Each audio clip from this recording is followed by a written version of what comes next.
In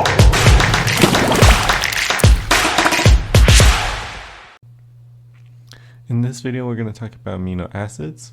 We're first going to write out the 20 different amino acids, and here I have it written down in alphabetical order. It is important to know both the letter corresponding to the amino acid, the full name, as well as the 3-letter code. You can see 3-letter code is easily obtainable by the first 3 letters of the name of the entire amino acid. For example, alanine's 3-letter code is going to be ALA. There are some exceptions, such as isoleucine, it is going to be ILE. We also have glutamine being GLN, asparagine being ASN, and we have tryptophan as TRP. So there are some exceptions to this rule, but for the most part, the first 3 letters of the amino acid is going to be the 3-letter code. We're now going to talk about the amino acid properties. So the first property we're going to talk about is polar versus nonpolar amino acids. So to remember your polar amino acids, we're going to use the acronym Santa's team darns new quilts every year. So if we write down the letters S, T, D, N, Q, E, Y, and we write down the corresponding amino acid to that letter, then we're going to get our polar amino acids. You can just remember that everything else is going to be nonpolar. Next, we're going to separate our positive and negative amino acids. To remember this, we use the acronym Dragons Eat Knights Riding Horses. So we can say that dragons eating knights is a bad thing, and the knights riding horses is a good thing because they're trying to protect the castle. So dragons eating are going to be our negative amino acids, and our knights riding horses are going to be our positive amino acids.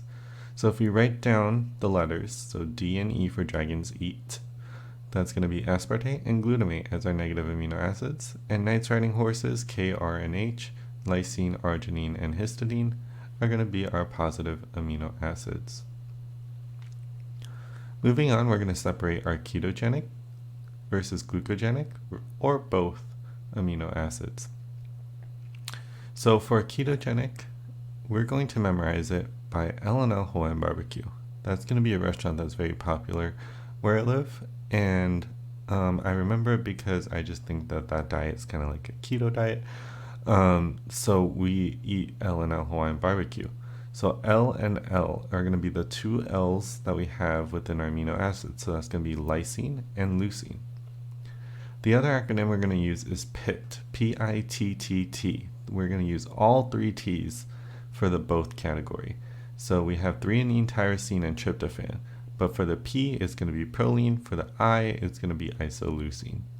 If you remember these 2 columns, then you can know that for the glucogenic column, everything else is going to be glucogenic. The last thing we're going to discuss is the essential amino acids. So the essential amino acids are going to be amino acids that you get from your diet. It's things that are very important for processes within the human body. To remember it, we use the acronym Private Tim Hall. This acronym is a little different in which the letters in the acronym is not going to be corresponding to the amino acid letter. So for example, you see P. P is usually proline, but in this case, the P stands for phenylalanine. So it's just memorizing this in the form of Private Tim Hall, which is the first letter of the name. It is not going to be the letter corresponding to the amino acid. So for example, we have 2 T's here. We have private, we have a T there, which is going to be threonine, and Tim, which is going to be tryptophan. So you're not going to see the tyrosine within the essential amino acids. This is just something to help you memorize it. And this concludes the amino acids lecture. Please let me know what you think about this video. Leave comments, hit the like button, and make sure you hit the subscribe button so you can get notifications on our upcoming videos. Thank you so much, and see you in the next one.